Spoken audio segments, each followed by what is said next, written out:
खान। साथियों, जैसा आपको पता है कि हम हमेशा मज़दूरों के लिए काम करते रहते हैं, मज़दूरों के सुख दुख की बात करते हैं और अपने चैनल पर केवल मज़दूरों की बातें करते हैं और उनके भले कैसा हो सकता है, उसी चीज़ को लेकर के आज हम एक खास विषय पर आपसे चर्चा करने वाले हैं। आज हमारे साथ में यश भाई है।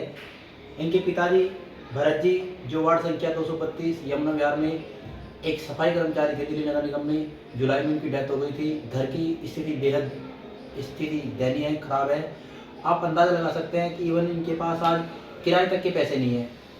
ये मामला मेरे सामने आया, हमारे चाचा है मंगोलपुरी से, उन्होंने मुझे बताया कि एक ऐसा परिवार है जो अपनी नौकरी लेने के लिए भी कुछ नहीं कर पा रहा है, किसी को 2 रुपये नहीं दे पा रहा है। कई लोग उनसे, जो अधिकारी है, जब किसी के पास जाते हैं तो उनसे पैसे की डिमांड कर रहे हैं कि भाई साहब हम आपका काम करा देंगे लेकिन पैसे लगेंगे। तब मैंने चाचा जी से कहा, मैंने चाचा जी आप मेरे पास भेजो, हम उनका काम फ्री ऑफ कॉस्ट कराएंगे। हमारे पास गाड़ी है, बाइक है, हम अपनी बाइक से जाएंगे। आप यदि तेल डलवा सकते तो डलवा देना, नहीं तो कोई दिक्कत वाली बात नहीं, उससे भी हम उसको भी कोऑपरेट करेंगे। जब तक आपका काम नहीं होगा हम आपको किसी प्रकार से कोई भी दिक्कत नहीं करेंगे।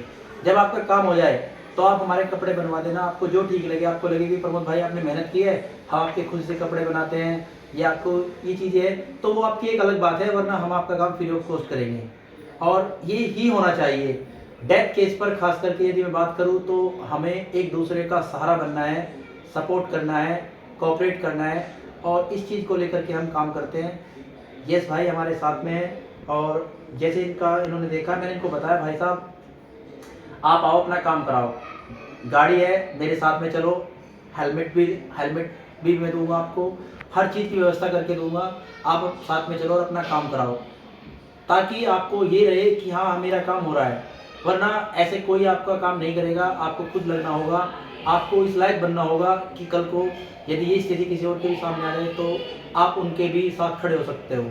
तो ये सब चीज़ें, क्योंकि मैं भी एक ऐसे ही परिवार से हूँ, मैंने ये सब चीज़ें देखी है, तो मैं इस दर्द को, जब किसी परिवार में डेथ हो जाती है और उसके परिवार का कैसे गुजारा होता है, गुजर बसर होता है, मैं इस चीज़ को बड़े अच्छे समझता हूँ। मैं भी अपने पिताजी, जब मेरे पिताजी गुजर गए थे उनकी जगह पर लगा था, तो परिवार में एक जो मुखिया होता है उसके चले जाने के बाद क्या स्थिति होती है, वो मुझे लगता है कि मुझसे बेहतर कोई नहीं समझता। मैं उस चीज़ को समझता हूँ, तो आपका दर्द को मेरी बार भांति समझता हूँ।